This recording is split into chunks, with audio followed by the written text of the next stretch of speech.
My husband told his mother, "She's too old to have kids anyway, I should have married someone younger."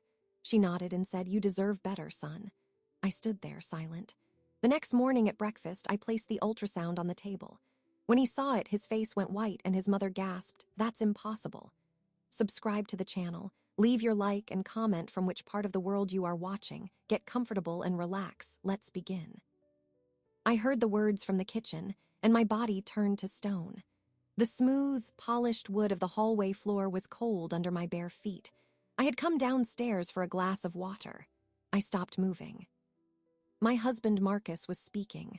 His voice was low, but the house was quiet and it carried.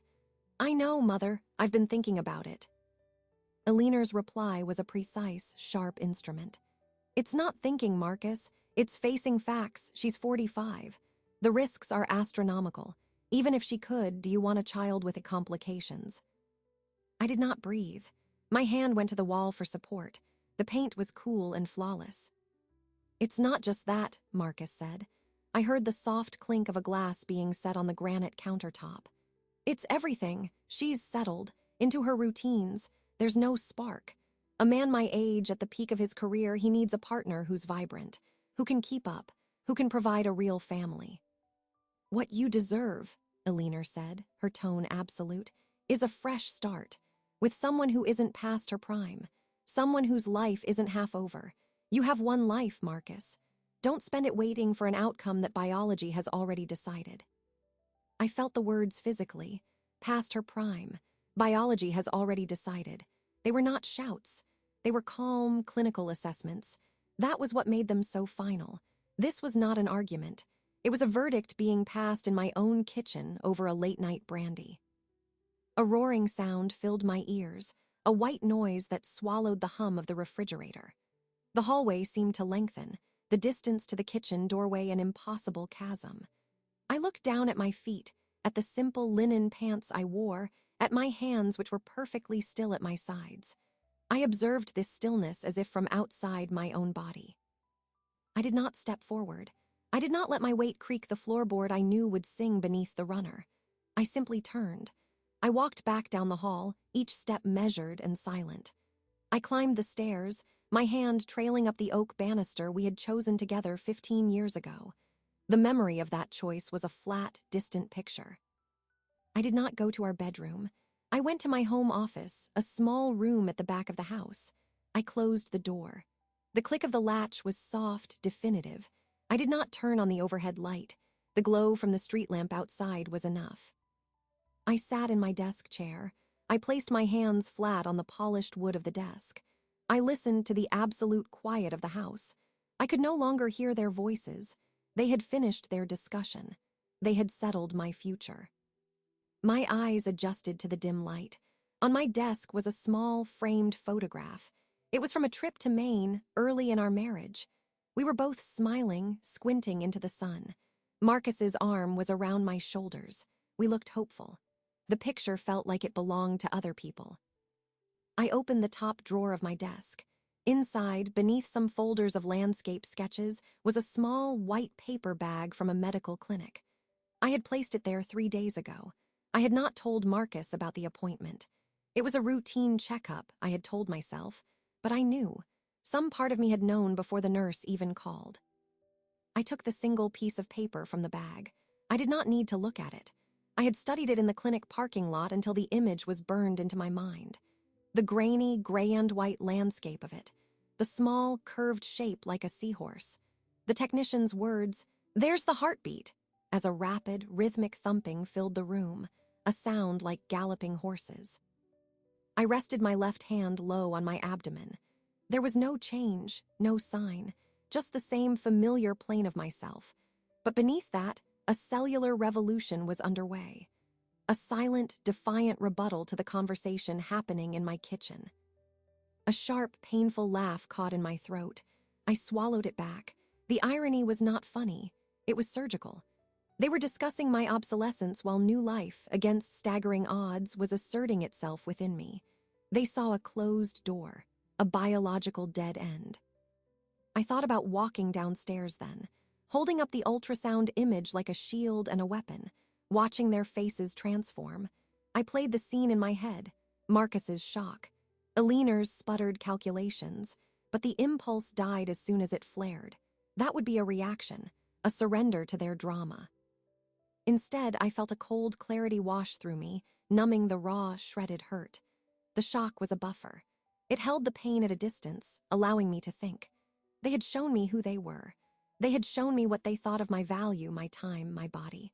They had done it in the comfort of our home, believing I was asleep or oblivious, believing their judgment was private and therefore real. They did not know. That knowledge became a solid thing inside me, a keystone. It separated me from them. I was no longer a wife and daughter-in-law in that moment. I was a woman in a quiet room, holding a secret that changed everything. I returned the image to its bag and the bag to the drawer. I did it slowly, with care. I stood up. I walked to the window and looked out at our backyard. My garden was a dark shape, the outlines of my raised beds just visible. I had planned that garden. I had built it with my own hands, selecting each plant for its texture, its resilience, its quiet beauty. It was the one part of this cold, showpiece house that felt authentically mine. Marcus and Aliner saw a finished story. They had written the last chapter. I saw now that my role had never been as co-author. I had been a character in their narrative, and my part was coming to a natural, age-appropriate end. But I was not finished. I was just beginning, and they had forfeited the right to be part of this new story with their casual, kitchen-table cruelty. I heard their footsteps on the stairs, their murmured goodnights, the click of the master bedroom door closing. Marcus did not check on me. He assumed I was where I was supposed to be. I stayed at the window until the sky began to lighten from black to deep blue. I did not cry. The tears felt irrelevant. What I felt was a profound and unfamiliar stillness. The hurt was there, a vast, cold lake, but I was standing on its frozen surface. The decision, when it came, was simple. It was not a decision to act, but to wait, to hold my knowledge close, to let them live in the world they had so confidently constructed just a little while longer. When the sun finally edged over the fence, I turned from the window. My limbs were stiff. I felt tired down to my bones, but my mind was clear. I had heard their truth. Now I would let them discover mine, on my terms, in my time. The game, though they did not yet know one had begun, was already weighted in my favor. All I had to do was nothing at all, for now. The morning arrived with ordinary light. I heard Marcus showering. I heard Aliner moving about in the guest room down the hall. I rose from the chair in my office, my body stiff. I folded the blanket I had not used and placed it back on the shelf. I went into the master bathroom after Marcus had left it, the air still thick with steam and the scent of his sandalwood soap. I performed my routine: shower, dress, apply moisturizer. I looked at my face in the mirror. It showed no evidence of the night. It was simply my face. I found that interesting. I went downstairs. Aliner was already in the kitchen, pouring coffee into a ceramic mug. She was dressed in a linen trousers and a silk blouse, as if for a board meeting in her own son's home. "Good morning, Serena," she said. Her voice was pleasant. It was the voice of a woman who had not, hours before, declared another woman biologically obsolete. "Good morning, Aliner," I said. My voice was even. It came from a place of deep calm, a still pool. I moved to the refrigerator and took out eggs, butter, milk. "Scrambled eggs." "That would be lovely," she said. She sat at the breakfast nook, looking out at the garden. "Your hydrangeas are coming along. The blue is quite nice." "Thank you," I said. I cracked eggs into a bowl. The sound was sharp and clean. I whisked them. Marcus entered, dressed in a navy suit. He came to me, kissed my cheek. His lips were dry. "Morning," he said. He smelled of soap and aftershave. "Good morning," I said, not turning from the stove. I stirred the eggs in the pan. The butter sizzled. "Big day today?" he asked, pouring his own coffee. "A few site visits this afternoon," I said. "Nothing major, you." "Quarterly review presentation. It should be straightforward." He sat beside his mother. "Sleep well?" "Perfectly," Aliner answered for both of them. "The guest room mattress is excellent." I divided the eggs onto 3 plates. I added toast from the rack. I carried the plates to the table. We began to eat. The sun streamed into the nook, highlighting the grain of the oak table. It was a scene from a catalog, a happy, prosperous family breakfast. The conversation was trivial. Alina discussed a charity gala she was helping to organize. Marcus talked about a golf tournament at his club. I ate my eggs. They tasted of nothing. "You're quiet this morning, Serena," Alina observed, sipping her coffee. Her eyes were sharp, scanning my face. "Just thinking about the soil pH for the new bed by the fence," I said. It was a technical, believable answer. A landscape architect's answer. Marcus chuckled. It was a patronizing sound. "Always in the dirt," he said. He meant it as an endearment. It landed as a dismissal. "It's grounding," I said and took a bite of toast. The meal continued. The cruelty was not in dramatic statements. It was in the fabric of their normalcy. It was in the way Marcus didn't ask for details about my day. It was in the way Alina's gaze swept over me as she talked about the youthful energy of the new committee chair. It was in the comfortable space they occupied together, a space where I was the furniture, necessary, familiar, but not a participant in the dialogue. I watched them. I observed the set of Marcus's shoulders, relaxed and confident. I noted the slight smile on Alina's face as she listened to her son. They were at ease. They believed the world was ordered as they had discussed. My silence was compliance. My presence was a placeholder. I finished my food. I stood and collected the plates. "I have a call in 20 minutes, I said, "in my office." "Of course," Marcus said, already checking his phone. I loaded the dishwasher. I wiped the counters. My actions were automatic. My mind was elsewhere. At 9:05 a.m. precisely, I went back to my office and closed the door. I sat at my desk. I opened my laptop. I pulled up my calendar. I had blocked the time for a client consultation. I picked up my phone. I dialed the number for my obstetrician's office, which I had saved under A. Chen Design Studio. A receptionist answered. "This is Serena Jacobs," I said. "I need to confirm my appointment for today at 2:30 with Dr. Chen." "Of course, Mrs. Jacobs. We have you down. Ultrasound and consultation. Do you need directions?" "No, thank you. I have them." "Perfect. We'll see you at 2:30. Please arrive with a full bladder." I hung up.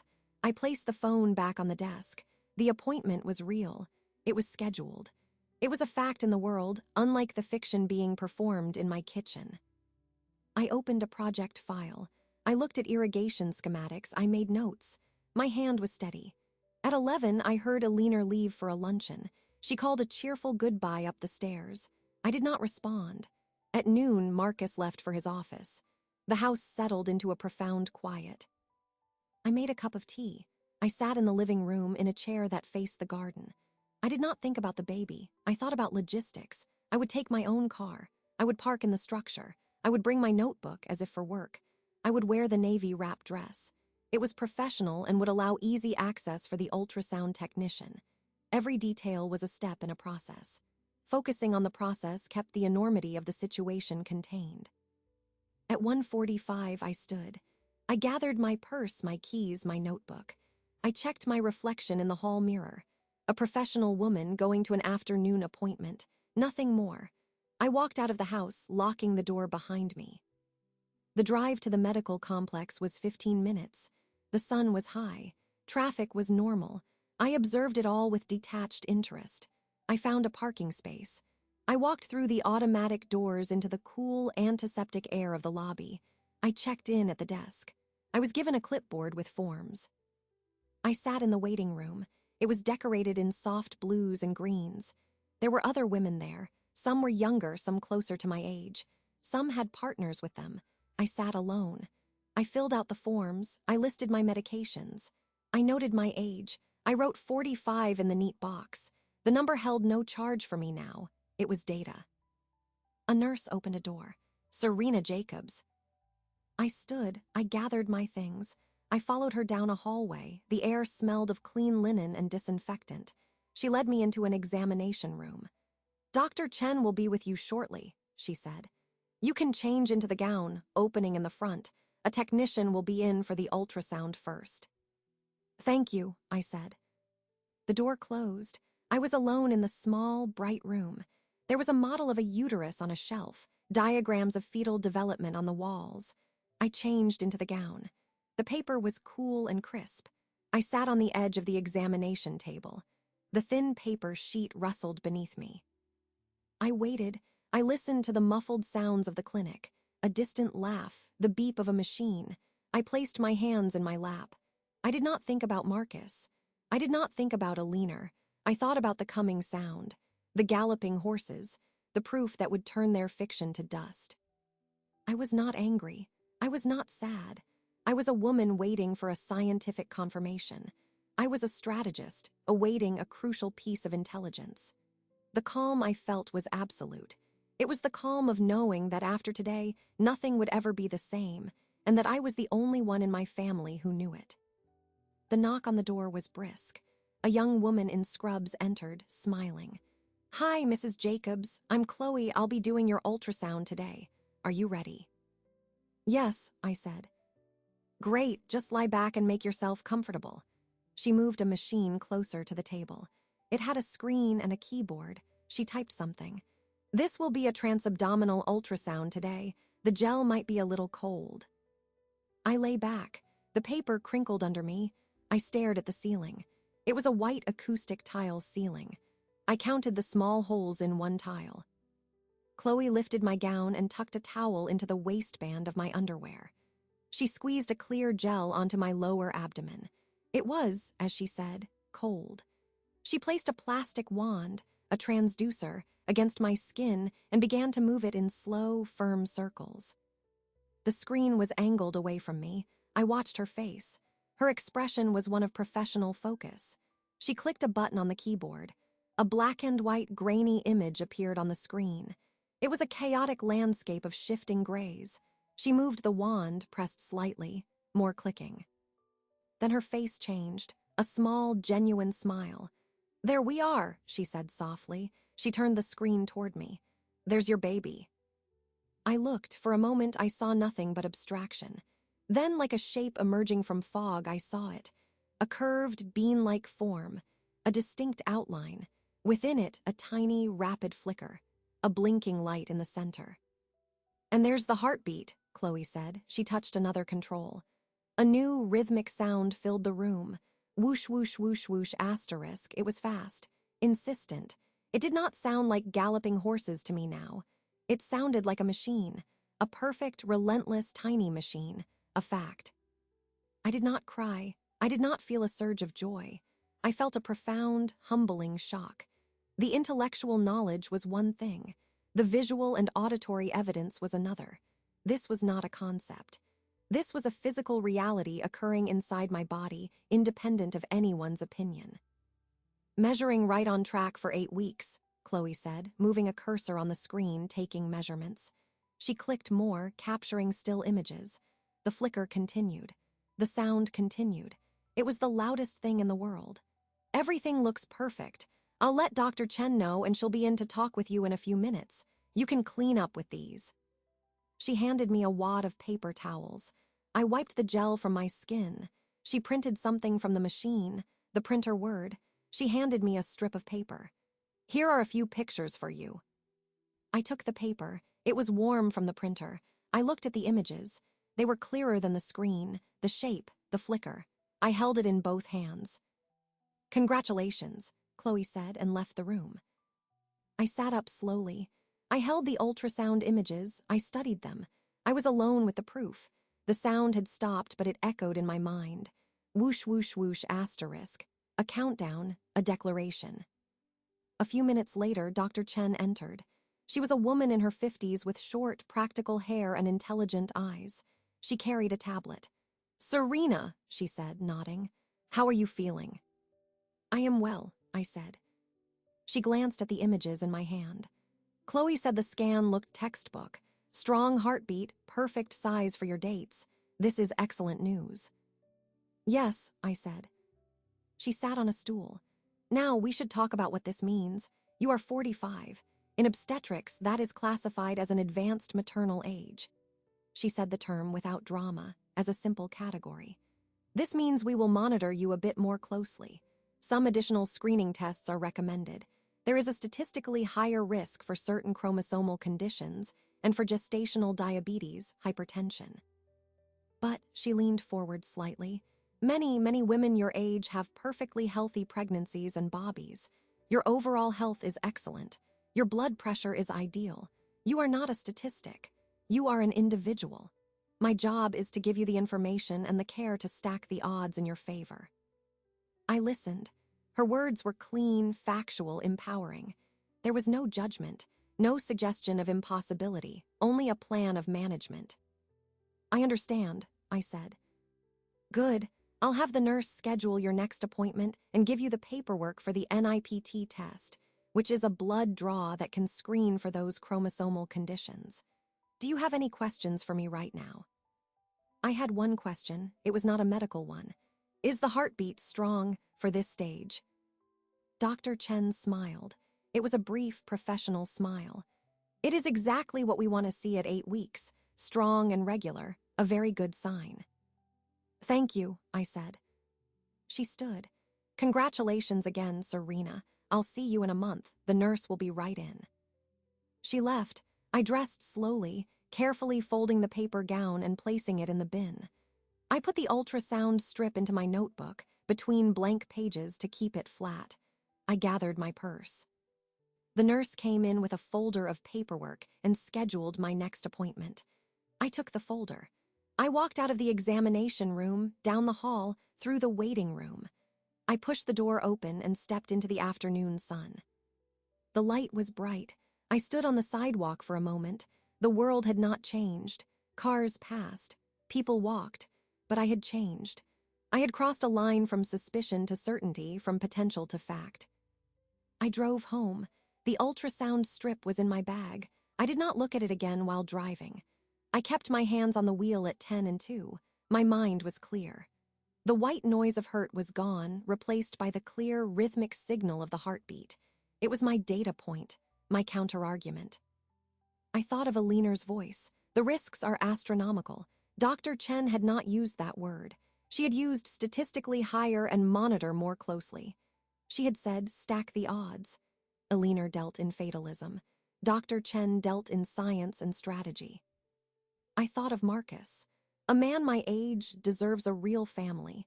He had defined a family as something I could not provide.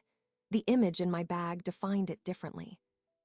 I arrived home. The house was empty. Aliner was still out. Marcus was at work. The silence was mine. I went to my office. I closed the door. I took the ultrasound strip from my notebook. I did not frame it. I did not hide it.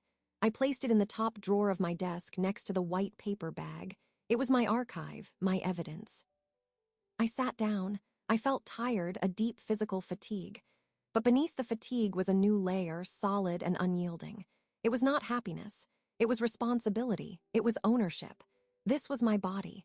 This was my pregnancy. Their words had tried to shrink my future. This small, grainy image expanded it, but on terms they had not written and could not control. I rested my hand on my abdomen again. There was still nothing to feel, but I knew what was there. A strong and regular heartbeat. A perfect sign. It was the one piece of truth in the house that was not for sale, not for discussion, and no longer a secret I merely kept. It was a truth I would now wield. I sat at my desk for a long time. The house remained quiet. I listened to the mechanical hum of the refrigerator, the faint tick of the hallway clock. These were the sounds of a waiting space. I was no longer waiting. I was planning. The first decision was the simplest. I would not tell them that evening. Marcus would come home. Aliner would preside over dinner. They would talk. I would listen. The urge to disrupt their calm was a sharp temptation, but it was a child's impulse. To announce it in the heat of the moment would be to make it about their drama. This was not their drama. It was my fact. I would deliver it as such. I opened my desk calendar. I looked at the week ahead. I needed a setting that was ordinary. A time when we were all together, but not for a special occasion. A normal moment that I could fracture with a single, silent action. Breakfast had been their stage for casual cruelty. It would be my stage for revelation. I decided on Friday morning. Marcus did not go into the office early on Fridays. Aliner always stayed for the full weekend. It was an established routine. It provided the necessary audience. The next decision was the method. Words, I knew, were their weapon. They used them to define, to dismiss, to decide. My power would be in the absence of my words. I would not make a speech. I would not accuse. I would present the evidence and let it speak. It was a more devastating form of communication. It would force them to break the silence with their own panic, their own questions. It would place me in control of the narrative simply by refusing to narrate. I practiced in my mind. I saw myself setting the table, making the coffee, placing the toast in the rack. I saw myself taking the ultrasound strip from my pocket. I saw myself placing it on the table, face up, next to Marcus's coffee cup. I saw myself sitting down, beginning to eat, saying nothing. I played out their possible reactions. Marcus's confusion, then dawning shock. Aliner's initial disbelief, then rapid recalculation. I imagined their voices rising in pitch. I imagined the questions. What is this? Is this a joke? When? How? To each, I would have no immediate answer. I would chew my food. I would swallow. I would take a sip of juice. I would let the image do its work. Let them drown in the implications. I stood up from my desk. My body felt stiff. I needed to move. I went downstairs and out the back door into the garden. The evening air was cool. I walked along the gravel path between my raised beds. The hydrangeas Aliner had praised were indeed a strong blue. I had amended the soil to achieve that specific shade. It was a process of careful adjustment. I stopped at the bed where I had planted lavender and rosemary. I pinched a sprig of rosemary and crushed it between my fingers. The sharp, clean scent filled the air. This garden was my creation. Every plant, every stone was a result of a decision I had made. It was a testament to patience, to understanding conditions, to nurturing growth against odds. This pregnancy felt like that. A fragile possibility that required specific conditions to thrive. The environment in my house was currently toxic. That would have to change. This was the core of my planning. The reveal was not the end goal, it was the catalyst. The goal was the environment that would come after. I thought about the child, the tiny flicker on the screen. What did I want for it? Not a life as a pawn in a war between its parents. Not a life shadowed by a grandmother's disdain. I wanted for it what I had wanted for my garden. Good soil, sufficient light, protection from harsh elements. I wanted a calm space. That meant boundaries. Aliner's presence in my home, which had felt like an inconvenience, now felt like an infestation. Her opinions on child-rearing, which I could previously tolerate with detached amusement, would now be a poison. Marcus's deference to her would have to end. Not because I demanded it, but because the facts demanded it. The fact of the child created a new hierarchy. The parents came first. The grandparents were outside that primary circle. I walked back inside. I went to the kitchen and poured a glass of water. I heard the garage door open. Marcus was home. I finished the water and placed the glass in the sink. He came in, loosening his tie. "Hey, how were the site visits?" "Productive," I said. "The drainage issue on the park property is resolved." Good, good." He opened the refrigerator. "Is Mother downstairs?" "I believe she's in the living room, reading." He nodded, taking out a bottle of sparkling water. He looked at me. "You okay? You seem quiet." "I'm fine," I said. "Just a long day." It was not a lie. It had been a very long day, a day that had divided my life into a before and an after. He was still living in the before. He did not know the after had already begun. At dinner, Aliner held court. She discussed the luncheon, critiquing the seating arrangement and the quality of the salmon. Marcus listened, nodding. I ate my chicken and roasted vegetables. I noted how Aliner spoke of people as if they were objects on a shelf, to be arranged and judged for their utility. I saw how Marcus accepted this as normal discourse. I cleared the plates. I loaded the dishwasher. I said goodnight earlier than usual, pleading a headache. It was believed. In my bedroom, I did not sleep immediately. I lay in the dark and went over the plan again. Friday morning, the breakfast table. The ultrasound placed without ceremony. Their reaction, my silence. Then my speech. Not the first day, perhaps. But once they had absorbed the shock, I would need to state my terms. I composed them in my head. They were not negotiable. 1. Aliner's extended visits would end. She would be a guest, not a resident. 2. Medical decisions would be between me and my doctor. 3.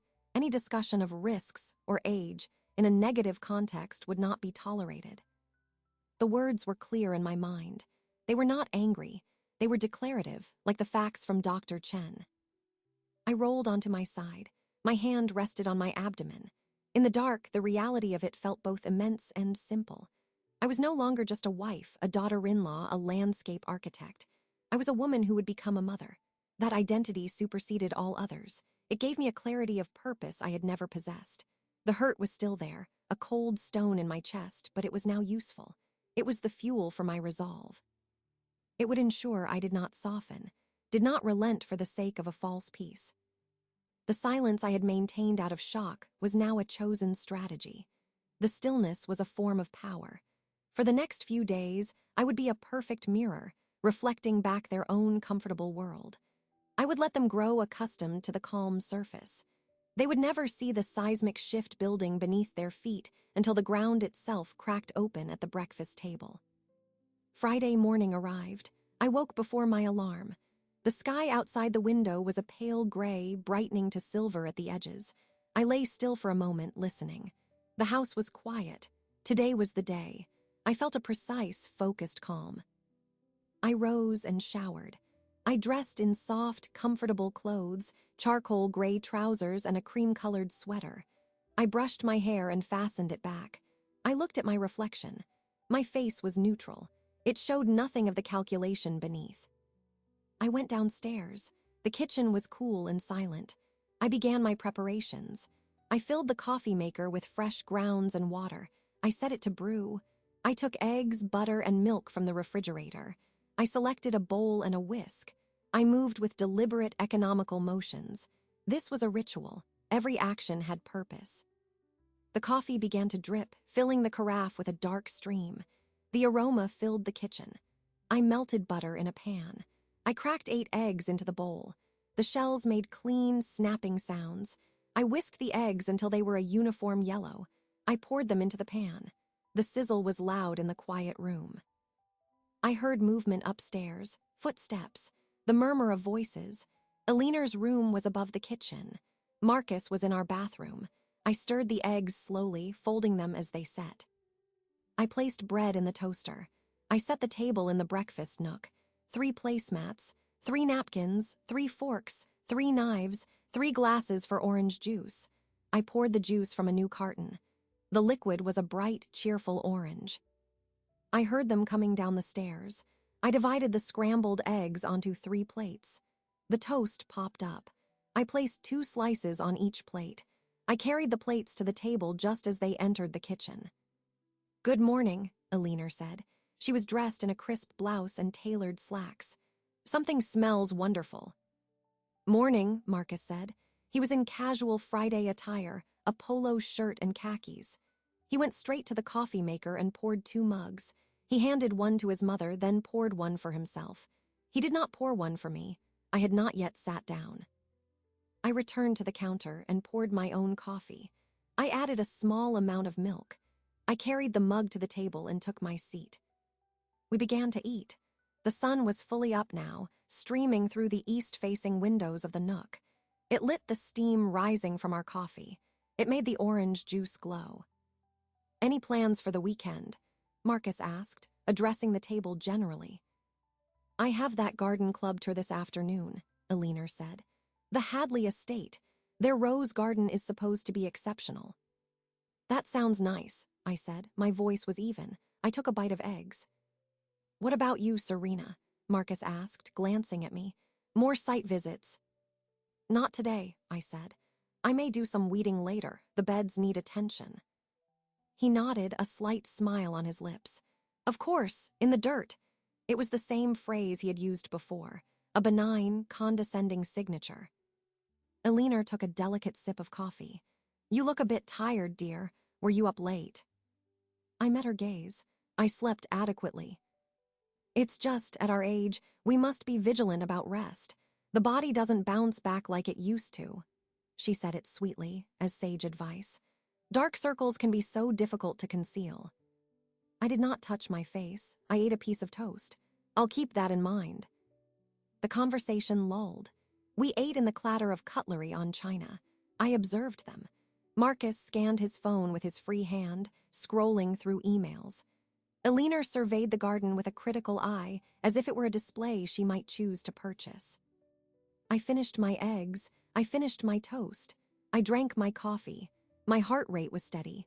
My hands were dry and calm. The ultrasound strip was in the pocket of my trousers. I could feel the slight crinkle of the paper against my thigh. It was a physical anchor. "More coffee?" Marcus asked, standing with the carafe. "Please," Alina said, extending her mug.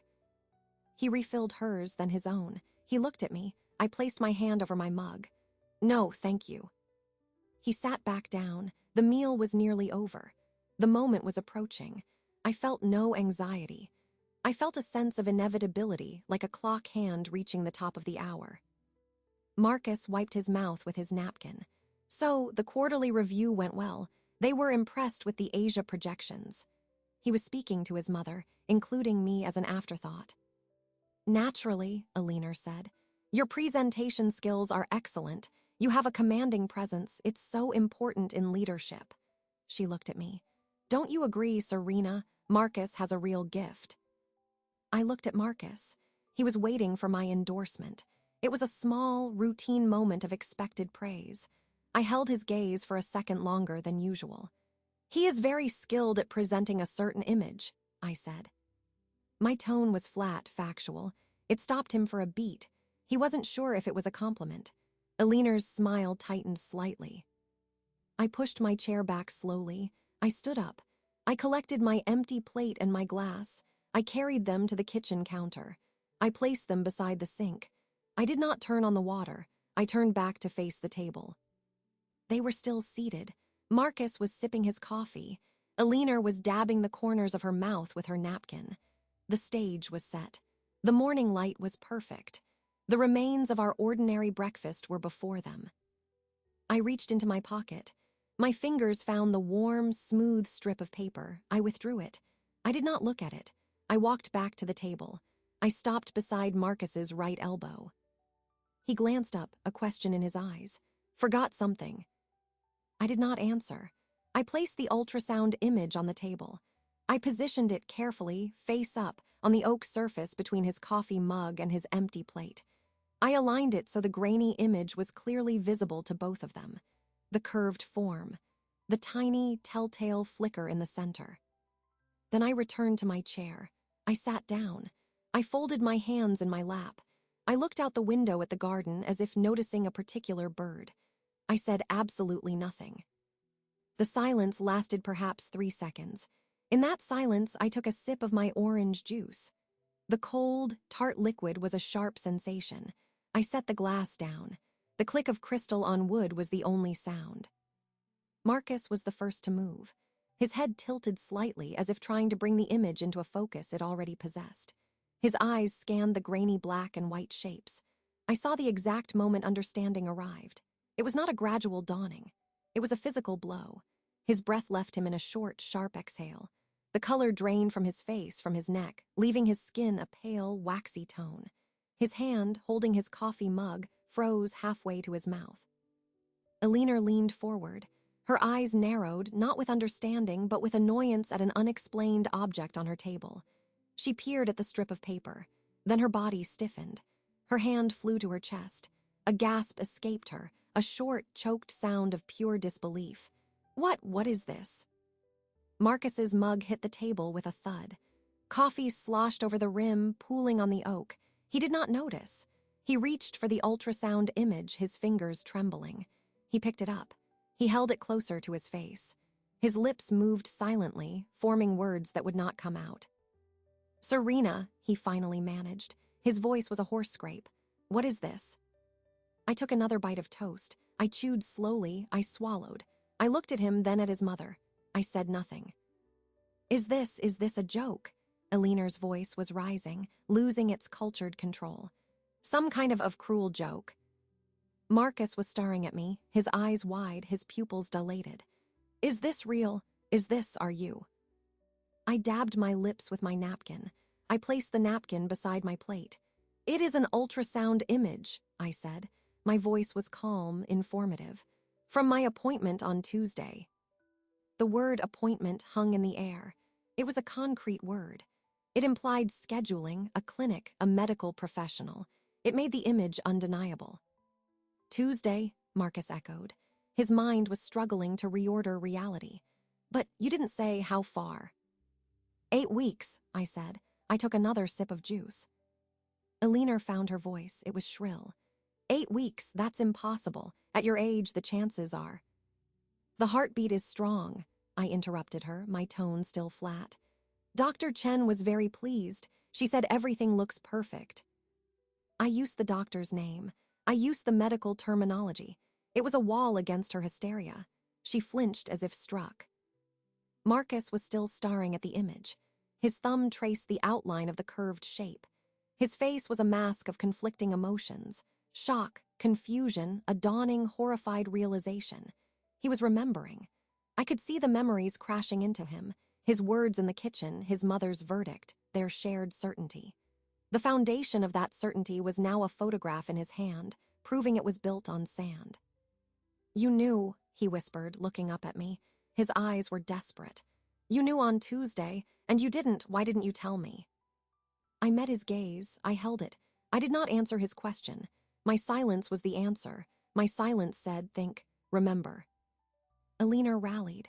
She pushed her chair back, the legs scraping loudly on the floor. This is irresponsible. The risks. My God, the genetic risks alone. Have you even considered? I have considered everything, I said, cutting her off again. My voice did not rise. It remained level, final. With my doctor, the NIPT test is scheduled. We are monitoring it closely. I said we. I meant myself and Dr. Chen. I did not include them. The exclusion was deliberate. Marcus stood up. He was unsteady. He held the ultrasound image like a sacred, terrifying relic. A baby, he said, the word strange on his tongue. We're having a baby. I am having a baby, I corrected him softly. It was not a spiteful correction. It was a factual one. The biological reality resided solely within me. His role was currently undefined. His face crumpled. Serena, please, you have to understand the things we said we didn't mean. I raised an eyebrow, just a slight lift. It was enough. It called him a liar without a word. Alina was breathing heavily. She looked from Marcus's shattered expression to my composed one. She saw the power dynamic had inverted. Her son was floundering. I was an immovable rock.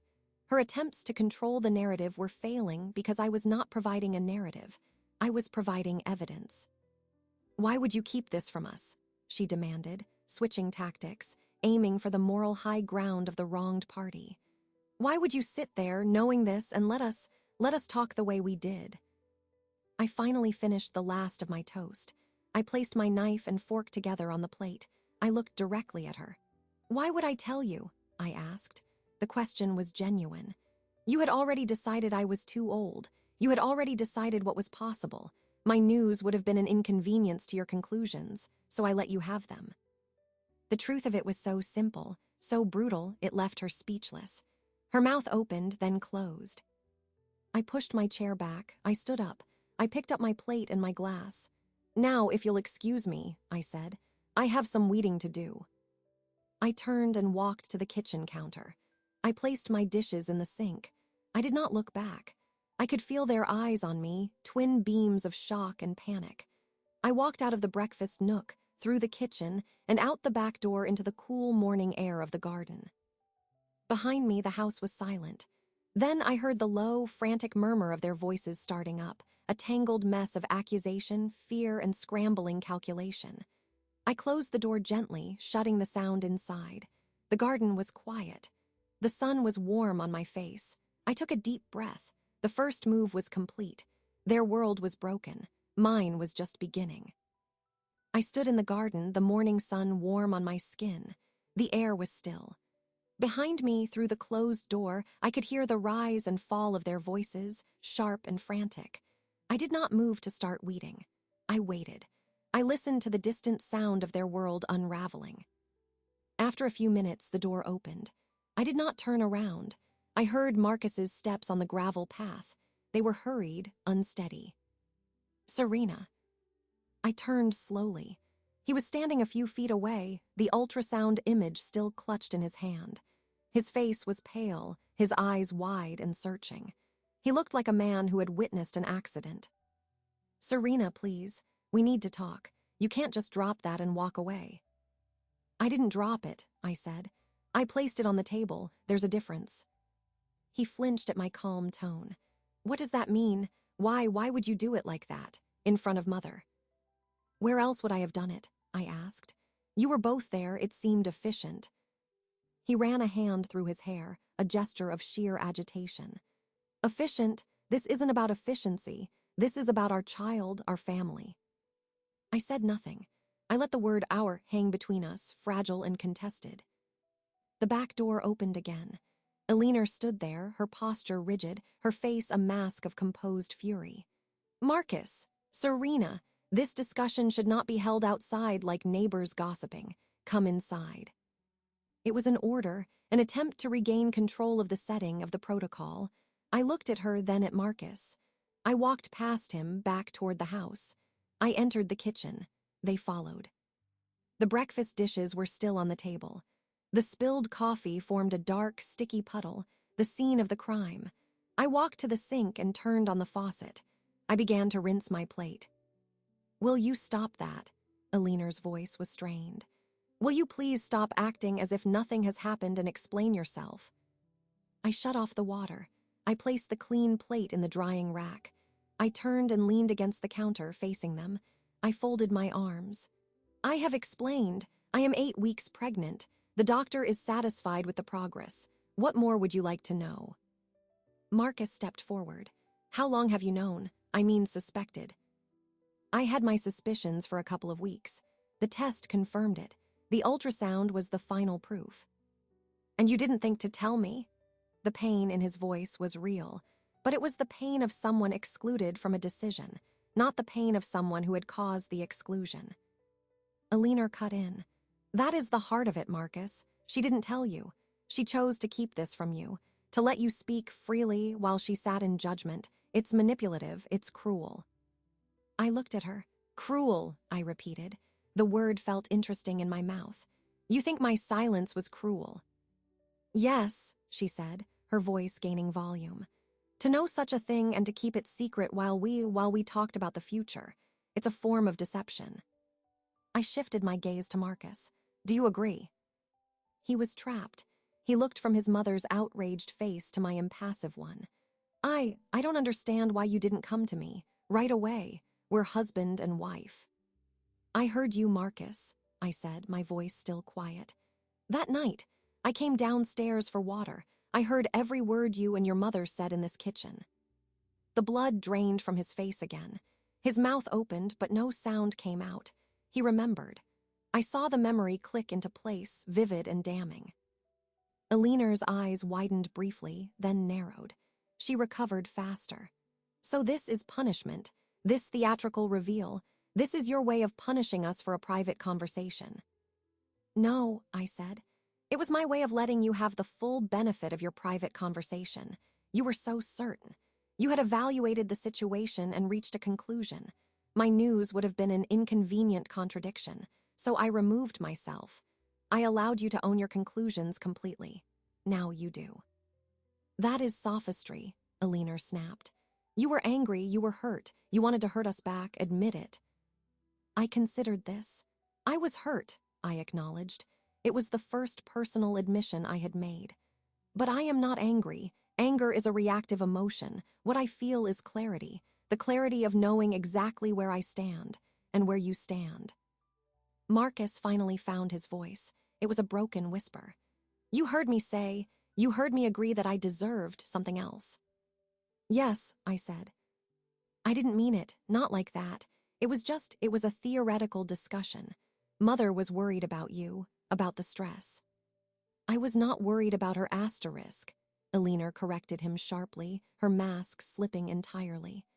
"I was worried about you asterisk, about your happiness, about your legacy, which is now going to be tied to a high-risk pregnancy at her age." There it was, the core belief laid bare, not concern for me but for him and for a legacy she defined. The word high risk was a weapon. I pushed myself away from the counter. The medical assessment is between me and my doctor. Your opinion on the matter is not relevant. Not relevant. I am the child's grandmother. You are, I agreed. But you are not carrying it. You are not its parent. Your role, therefore, is secondary. It is supportive or it is absent. Those are the options. She stared at me, truly speechless for the first time. I had not raised my voice. I had stated a logistical fact. It was more devastating than a shout. Marcus looked shattered. Serena, please, we need to process this together. As a family, can we sit down and talk, properly? I looked at the messy table, at their distraught faces. You have things to process, I said. I suggest you do that. I will be in the garden. I walked past them. I took my wide-brimmed hat from the hook by the door. I picked up my gardening gloves and trowel from the bench. I went back outside. I closed the door softly behind me. This time I did not linger to listen. I walked to the far bed, knelt on the padded kneeler, and began to work. I dug my trowel into the soft soil, loosening the weeds around the base of my peonies. I pulled them out, root and all. I placed them in the bucket beside me. The work was methodical. It required focus on the task at hand. The soil was cool and damp. The sun was on my back. Inside the house, their world was imploding. Out here, mine was being carefully tended. I removed what did not belong. I made space for what was meant to grow. The sun had climbed higher, and the shade from the oak tree had shrunk. My bucket was half full of weeds, their roots pale and tangled. I heard the sliding door open and close again, footsteps on the gravel. They were lighter this time, less frantic. Marcus. I did not stop working. I dug the trowel under a stubborn dandelion, levered it up, and tossed it into the bucket. He stood a few feet away, watching me. I could feel his gaze. After a minute, he spoke. His voice was quieter, stripped of its earlier panic. She's lying down. She has a headache. I made a non-committal sound. I moved to the next weed. Serena, he said, please, can we talk, just us, without the performance? I paused. I wiped my glove across my forehead. I looked up at him. His face was drawn, tired. The initial shock had settled into a kind of numb dread. All right, I said. I got to my feet, brushing the soil from my knees. I removed my gloves and left them with the trowel on the kneeler. Inside. I led the way. We went into the kitchen through the sliding door. The breakfast mess was still there. Elena had evidently been too upset to clean it. I walked to the sink, washed my hands thoroughly with soap, and dried them on a towel. I did not offer to clean the table. I turned and faced him, leaning against the counter in the same spot as before. I waited. He stood by the table, not touching anything. He looked lost in his own home. I need you to understand, he began. I do understand, I said, cutting him off. I understand perfectly. You believed your mother's assessment of my value. You agreed with it. You felt cheated by my age. You felt entitled to something better. There is nothing to misunderstand. He flinched. It wasn't like that. It was a moment of weakness. She pushes, and I say things to placate her. They don't mean anything. They meant enough to say them, I replied. They meant enough that you didn't stop her. You didn't defend me. You didn't say, Mother, that's cruel, or I love my wife. You nodded. You agreed. You said a man at your peak deserved a real family. With me sitting upstairs in this house after 15 years, those words meant something. He opened his mouth, then closed it. There was no defense. He could not spin it. The words were what they were. I heard you, I continued, my voice level, almost conversational. And I felt it. It was a physical sensation, like the floor had vanished. The person I had built a life with, the person I trusted, saw me as a depreciated asset. He was discussing my replacement with his mother. That is what I felt. He looked down at his hands. I'm sorry, he whispered. It was weak, insubstantial. I know you are, I said. You're sorry you got caught. You're sorry your words have consequences. You're sorry the narrative you built has been destroyed by a biological fact. But you are not sorry for the cruelty. You are only sorry it was witnessed. That's not true. The protest was automatic, but it lacked force. Isn't it? I asked. If I had never gotten pregnant, what was your plan, Marcus? To slowly distance yourself. To manufacture a dissatisfaction until leaving seemed reasonable. To let your mother chip away at me until you felt justified in walking away. Was that the fresh start you deserved? He said nothing. His silence was confirmation. This child, I said, placing my hand flat on my abdomen, a deliberate gesture, changes the calculus. But it does not erase what happened. It does not rebuild trust. It is a new variable, a separate issue. He looked up, his eyes pleading. What do you want me to do? How do I fix this? You don't, I said simply. You can't fix a shattered plate by wishing it were whole. You can only sweep up the pieces and decide if you want to keep them. I have already swept up my pieces. I am deciding what to do with them. Our child is not a piece of broken plate, he said, a spark of something, defensiveness, paternal instinct, flaring. No, I agreed. Our child is a new piece of china, and I will decide what environment it lives in. It will not live in a house where its mother's worth is debated over brandy. It will not live with the constant whisper that its existence was a statistical anomaly, a risk, a complication. It will not absorb the poison of your mother's disdain for me, which would inevitably transfer to it as a product of my aged body. He was shaking his head. I would never let her. You already did, I stated. You have let her for years. Her opinions on our home, our schedule, my career, my clothes. You have always let her. You have chosen her comfort over mine repeatedly, because it was easier. This is merely the logical conclusion of that pattern. The only difference is that now the stakes are not just my happiness. They are the psychological environment of my child, and on that I will not bend. He stared at me, seeing a person he did not recognize. The quiet, accommodating Serena was gone. In her place was a woman of steel and ice, speaking truths he could not refute. What are you saying? He asked, his voice hollow. I am saying that from this moment there are new rules. You are the father of this child. That grants you certain considerations, but you are not currently my partner. That role is vacant. It may remain vacant. Our relationship will be defined by what is necessary for the well-being of this child, not by what is convenient for your guilt or your mother's ambitions. I pushed away from the counter. The first rule is that your mother's visit ends this weekend. She will not return until after the child is born, and then only for short, supervised visits. Her opinions on my pregnancy are not welcome. If you cannot enforce that, I will. And my method of enforcement will be to remove myself from the situation entirely. The threat was clear. It was not a scream. It was a statement of policy. He looked shattered. You would leave.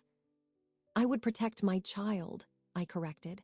From a toxic atmosphere. That is my primary function now. Everything else is secondary.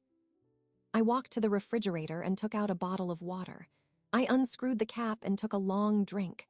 The conversation was essentially over. I had laid out the new reality. He could accept it, or he could fight it and lose. He stood there, amidst the ruins of breakfast and his own choices, and said the only thing left to say. I don't want you to leave. Then you know what you have to do, I said. I recapped the bottle. I'm going to take a shower. I suggest you start by cleaning this kitchen, and then you should speak with your mother. I left him there. I walked upstairs. I did not feel triumphant. I felt empty and clean. The poison was out of my system. I had spoken my truth, calmly and without malice. The words were now his to carry. The ball was in his court. My next move would depend entirely on his. I took a long shower. The hot water washed away the garden soil and the residual tension from the conversation. When I emerged, wrapped in a towel, the house was silent in a different way. It was not the quiet of contentment, but the thick, heavy silence of unresolved conflict. I dressed in clean clothes and went downstairs. I found them in the living room. Elinor was seated in her preferred armchair, the one that faced the fireplace like a throne. Marcus was on the sofa, elbows on his knees, head in his hands. The coffee table between them held 2 untouched cups of tea. The air was stale with unspoken words. I walked to the bookshelf and selected a volume on perennial grasses. I sat in the chair opposite Elinor, near the window. I opened the book and began to read. I was giving them space. I was also demonstrating my indifference to their crisis. After a few minutes, Elinor cleared her throat. Serena. I looked up. "We need to discuss the practicalities," she said. Her voice was strained but controlled. She had regrouped. The headache was gone, replaced by a determination to manage the situation. "Now that the initial surprise is over, we must plan. The first trimester is critical, especially given the circumstances. You'll need to reduce your workload immediately. Stress is a major factor. And your diet. We should consult a nutritionist who specializes in high-risk cases." I know a very good woman in the city. She was doing what she always did. She was annexing the problem. By taking charge of the practicalities, she could regain a sense of control. She could smother the emotional truth with a blanket of appointments and advice. Marcus lifted his head, watching me. He said nothing. I closed my book, marking my page with a finger. "Thank you for the suggestions," I said. My tone was polite, distant. "I have already discussed these matters with Dr. Chen. We have a plan in place." Elinor waved a dismissive hand. "Obstetricians are excellent for the medical side, of course, but holistic care requires more. You need a support system, a regimen. I can move my things into the guest room permanently. To be on hand. Marcus travels so much for work, you shouldn't be alone." The offer was a Trojan horse, permanent residence, constant oversight. It was her attempt to embed herself at the center of this new development, to make herself indispensable. "That won't be necessary," I said. "Nonsense, of course it is. Family should pull together at a time like this." She leaned forward, her expression one of forced benevolence. "We must think of the baby, put any unpleasantness behind us, for the baby's sake." She was using the child as leverage, as a reason to reset the terms to her favor. It was a classic maneuver. I placed the book on the side table. I sat up straight. "Elinor," I said, "let me be clear. You will not be moving in. You will not be consulting nutritionists on my behalf. You will not be managing my stress levels or my workload. I am the patient. Dr. Chen is my physician. The decisions regarding my pregnancy and my health will be made by us." Her face tightened. "I am trying to help. This affects all of us. This is my grandchild." "It is," I acknowledged. "But you are the grandmother. Your role is not managerial. It is supportive. Or, as I said, it is absent, your choice. But you will not plan my pregnancy. You will not refer to it as high risk in my presence. You will not use phrases like, given the circumstances. If you cannot adhere to these boundaries, your involvement will be minimal." She stared at me, her composure cracking. She turned to Marcus. "Are you going to let her speak to me this way, to dictate terms about my asterisk grandchild?" Marcus looked from his mother's furious face to mine. He saw my absolute calm. He saw the unyielding wall I had become. He had heard my ultimatum in the kitchen. He knew I was not bluffing. "Mother," he said, his voice tired but firm. "Serena is right. This is her pregnancy, her body. We need to respect her decisions." It was a small sentence, but in the history of their relationship, it was a revolution. He had chosen, not fully for me, perhaps, but against her automatic takeover. He had drawn a line. Elinor looked as if she had been slapped. Her eyes widened in genuine shock. Her son had never publicly sided against her on a matter of family importance. Her power, which she had wielded so confidently in this very room just days before, was crumbling. "I see," she said, her voice icy. She stood up, smoothing her trousers. "So this is how it will be, after everything I've done, after all my concern for this family." "Your concern was for a version of this family that excluded Serena's humanity," I said, standing as well. I did not say it angrily. I said it as a final piece of analysis. Now the facts have changed. The family must change with them. She had no retort. The truth was a weapon she had no defense against. She looked at Marcus, waiting for him to recant, to comfort her. He remained seated, looking at the floor. "I believe I will cut my visit short," she announced, her dignity a fragile shell. "I have a great deal to process. Marcus, I assume you can arrange for a car to the station." He nodded, still not looking at her. "I'll call one." She left the room without another word to me. Her footsteps were precise and angry on the stairs. Marcus finally looked up at me. There was a new expression in his eyes. It was not love, not yet. It was something closer to awe and fear.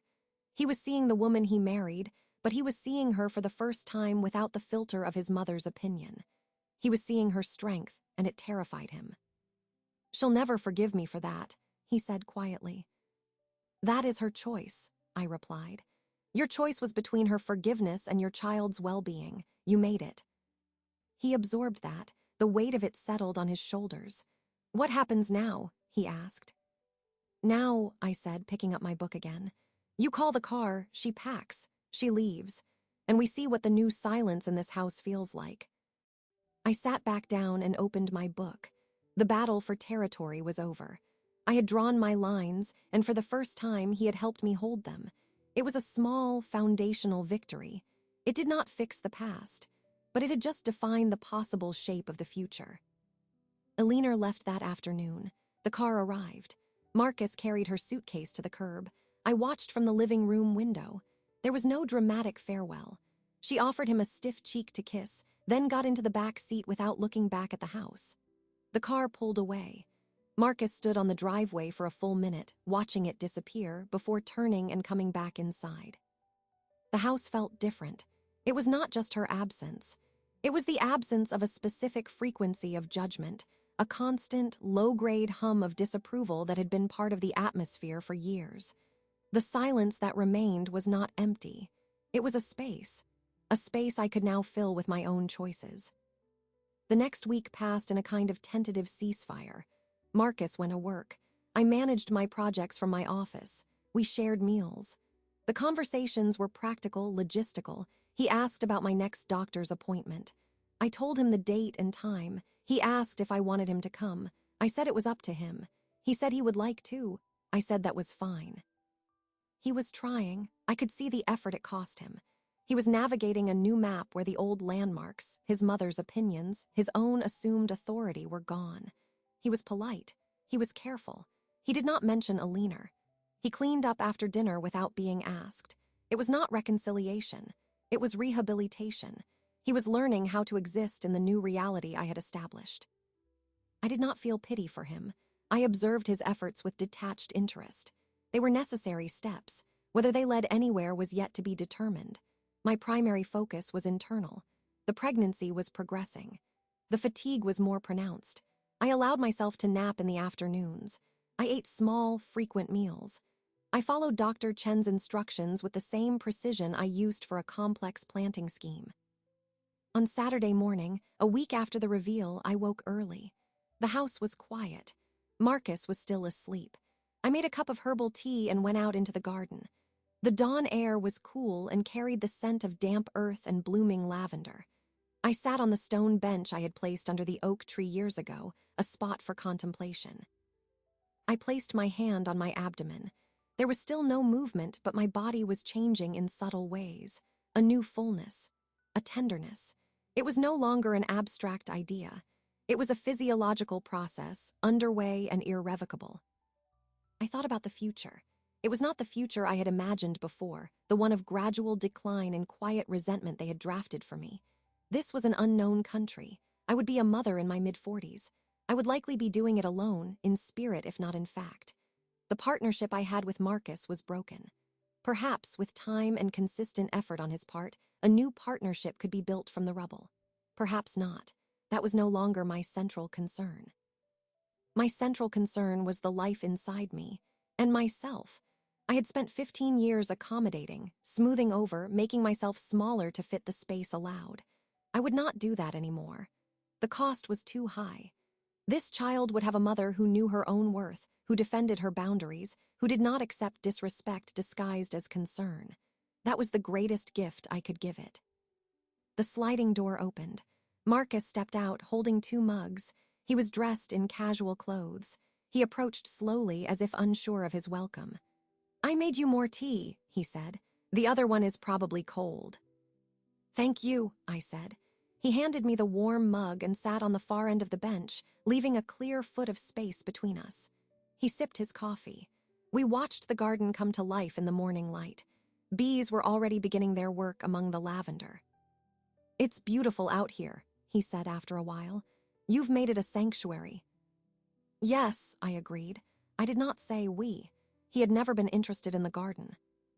"I spoke to Mother last night," he said, his voice cautious. "She's settling back in at home. She asked about you." I waited. "I told her you were well, following the doctor's plan. I told her we would let her know about the next appointment results." He paused. "I didn't give her the date." It was a small thing, but it was significant. He was enforcing the boundary.